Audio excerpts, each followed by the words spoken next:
Next speaker. Now we are in keynote address section of our program. I would like to call Ms. Stewart.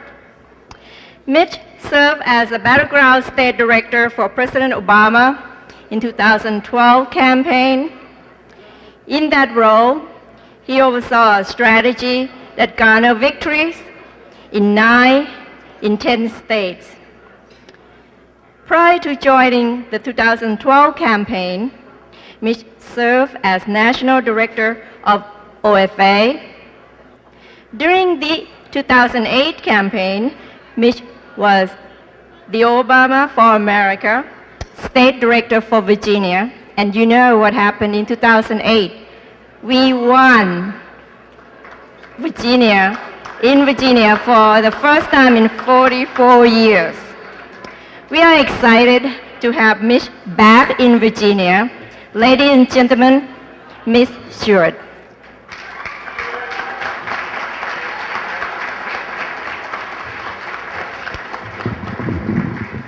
Thank you, Sue. And thank you all for giving me an opportunity to come back to Virginia. I have a lot of fond memories, both of Virginia, but specifically of Fairfax County.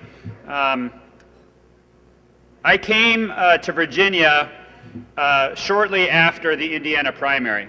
I had the pleasure and the opportunity to work for the president starting back in January of 2007, where I was his Iowa caucus director, and went to a lot of different states.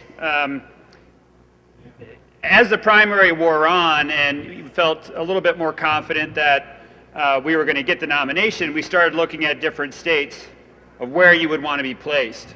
And I started lobbying David Plouffe about Virginia shortly after the Indiana primary. We did a national training in Chicago where we trained all the state directors and general election directors, and then I drove to Virginia. One of the very first events I went to was down in Norfolk. And I'm from South Dakota originally, and when you see a word like that, you would spell it or pronounce it Norfolk. And so for the first 3 months, I was so nervous about saying Norfolk that I just didn't say it. I said, I get the Nor part, but then how do you say the last? And you do that in public?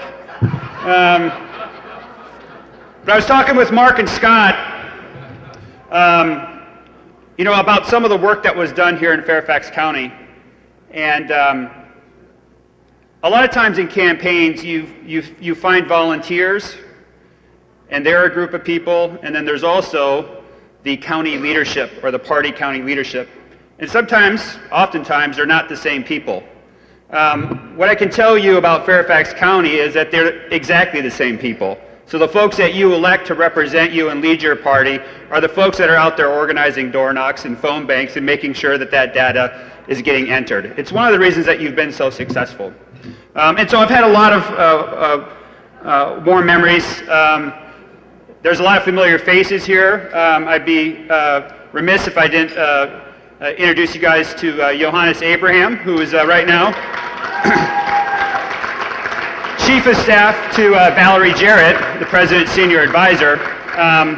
But before that was actually your GOTV Director during the 2008 primary. And so when Barbara Comstock voted for Barack Obama in the primary, she gives Karl Rove credit, but it's actually Johannes Abraham that deserves all that credit.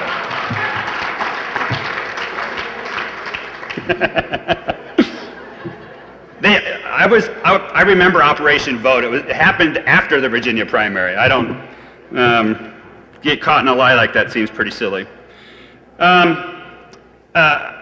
As keynote speaker, I feel a lot of pressure. I'm on a given day an adequate public speaker, but certainly tonight I will be the worst speaker you hear from. Mary, that was a fitting tribute. I think any father would want to hear. It was a beautiful speech, and I think you deserve another round of applause.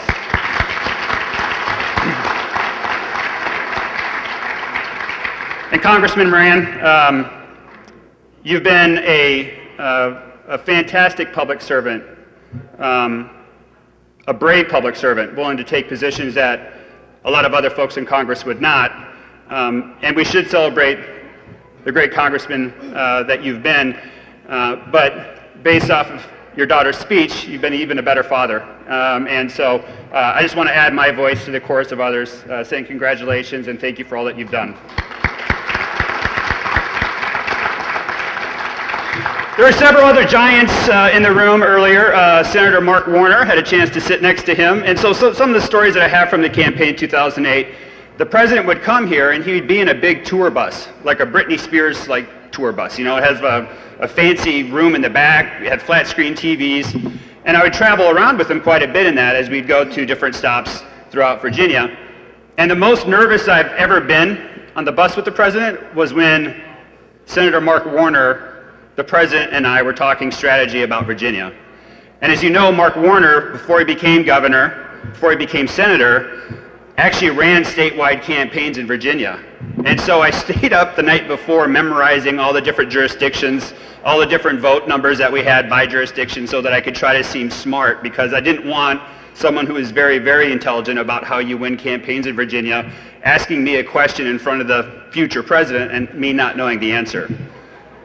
To illustrate how embarrassing this was, we were driving in Southwest Virginia, and the president looks at me, then Senator Obama, and goes, "What are those mountains, Mitch?" And I looked at him, I'd been here like 2 weeks, and went, "The Appalachians?" He looks at me and goes, "Yeah, I got the Appalachian. What is it?" And I said, "Maybe the blue."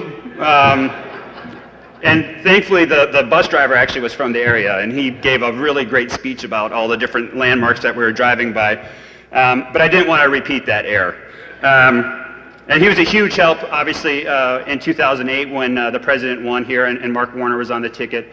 And he's a fantastic senator. And so all of us have a lot of work to do to make sure that he gets reelected. And specifically, Fairfax County has to turn out, because when Fairfax County turns out, Democrats across the state win.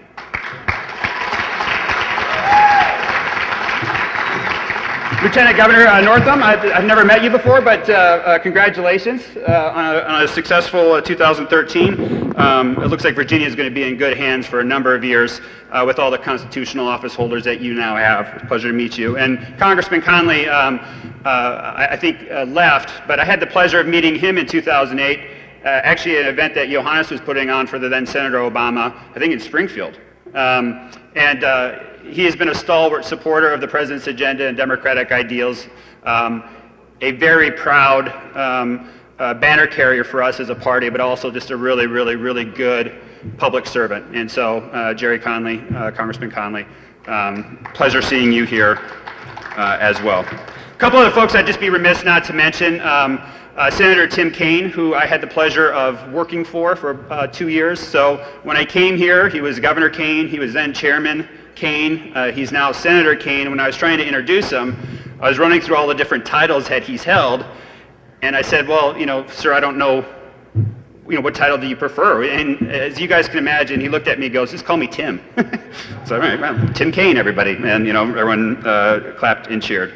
Also, obviously, Governor Terry McAuliffe, and the fantastic effort that all of you put on in 2013 to buck a trend that I think is 30 years old as far as having a office holder, how long? 48 years, I apologize, 48 years where you have your governor of the same party as the President of the United States. A fitting tribute to all of you. So standing here right now in front of all of you, I have a lot of warm memories about what we've accomplished. When I first got here in 2008, Fairfax County had just made the shift from being a bellwether county to being a more reliably blue county. My state, where I'm from, South Dakota, flirts with about 800,000 total residents. When Johannes was talking to me about the importance of Fairfax County, you hear that a lot every state that you go to. Well, my county is the most important. When I found out there's 1.1 million people that live in Fairfax County, 300,000 more than my entire state, I paid attention. And I'm glad I did. And I'm glad all of you did. Because in 2008, because of Fairfax County, Barack Obama beat John McCain in this county by 109,000 votes. Almost half of the margin that he had statewide.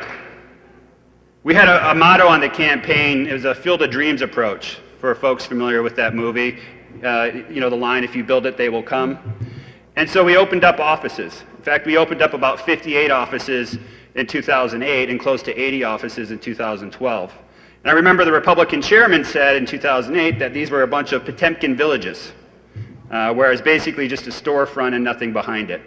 And so we're able to, based off of the lessons that we learned in 2008, apply those in 2012, specifically here in Fairfax County, and you accounted for a third of the president's win total here in Virginia. Fairfax County alone did. That process has continued. Terry McAuliffe became your 72nd governor because of the 68,000 more votes he got out of Fairfax County than his opponent. It's a victory that every one of you should feel very proud of. It's a testament to the theory that a grassroots, people-centered, data-driven effort can be successful. One of the stories that Mark and Scott and I were talking about is when we first got here, the volunteer infrastructure was so strong in 2008 that even though we didn't have paid staff, people had been organizing and registering volunteers and doing all the little things without any staff supervision. And so the legacy that you have now at Fairfax County is a huge responsibility, because you know if you do your work, Democrats win. The flip side of that, though, is that if we don't do our work, Democrats lose. I have a whole speech, prepared. But I think what I want to say to you, this room specifically has real meaning for me. This was the hotel of the 2008 victory night.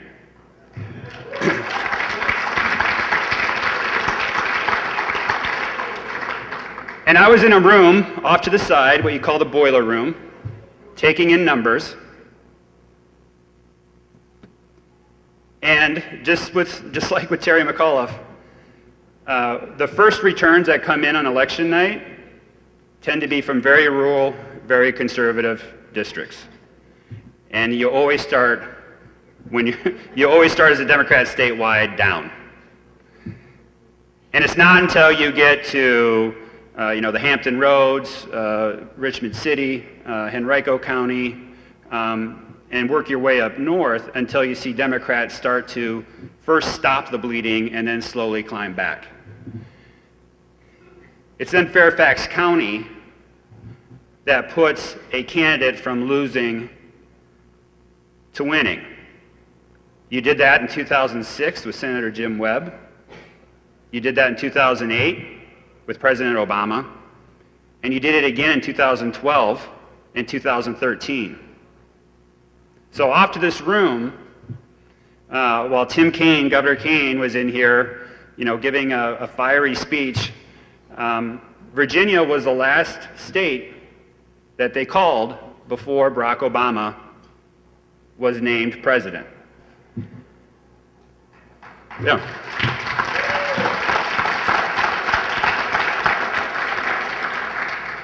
And so what do we have to do then to make sure that we replicate and repeat what you have all proven to be a successful model?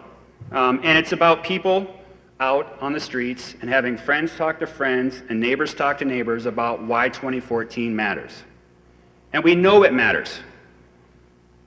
I don't even know how many votes the House Republicans have had on repealing Obamacare, but they will continually have those votes unless we can take back the House. And the first way we do that is by making sure that we keep the 8th, but also by making sure candidate Faust wins in the 10th. Do you know that Obamacare right now, there's 12.8 million people who have health care? This should be an issue that Democrats run on the offense with. 8 million people signed up through the exchange, but another 4.8 are now getting Medicaid. That's a huge generational accomplishment that we should all feel very proud about. And now when Republicans talk about repealing it, they're talking about, this isn't some philosophical debate, this is about literally taking health care away from people. The program works, it's saving lives, and it's only going to get bigger. We know that we'll have huge debates about a responsible energy policy or about a humane immigration policy. And we need to have Democrats up and down the ticket representing us so that we can have a voice in those rooms. And so I'll close up by saying this. I've had the opportunity, the pleasure really, of being able to speak and work in almost every state in the country on behalf of Democratic politics. When I was a national director at Organizing for America, we had a staffer in every state. I've got to experience a lot of really cool things. But it's hard to imagine a night for me more magical than 2008. We had, our headquarters was in Richmond, and a parade broke out, a spontaneous parade broke out. And I can't tell you the emotions that we felt when older African American supporters of the president came into the office with tears streaming down their face and hugging a 22-year-old kid, you know, from Boston or from wherever they've never met before because of this unique journey that we've been on together. You can take those lessons and apply it to 2014 and 2016. Virginia is no longer a red state. In fact, it's becoming bluer and bluer.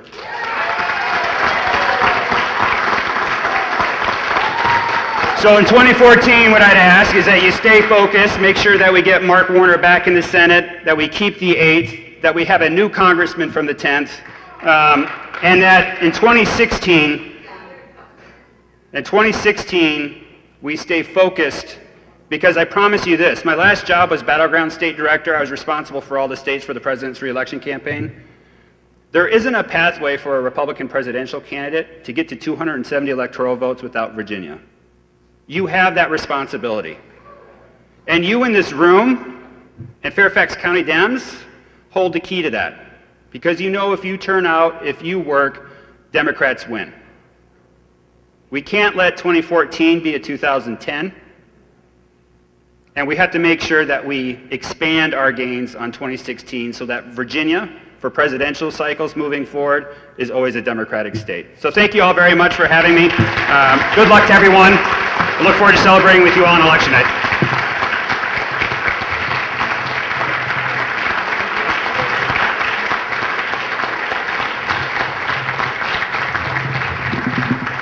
Thank you so much, Mitch. We always welcome you to Virginia. Let me make a very brief closing remark. Well, thank you so much for all speakers and everyone here tonight. I hope you have fun. What I would like to say is I would like to just thank two people that make this great event possible. Sue Thomas and Nadia Golding. If you're here in the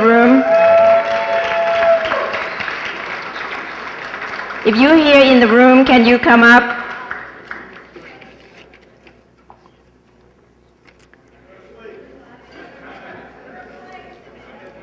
But I think they'll probably work outside. There are so many people that make this great event possible, but the two of them are outstanding volunteers, and we cannot do without them. Thank you so much. And now, if you have silent item outside, please pick up before you leave. Thank you so much for being with us tonight. Thank you.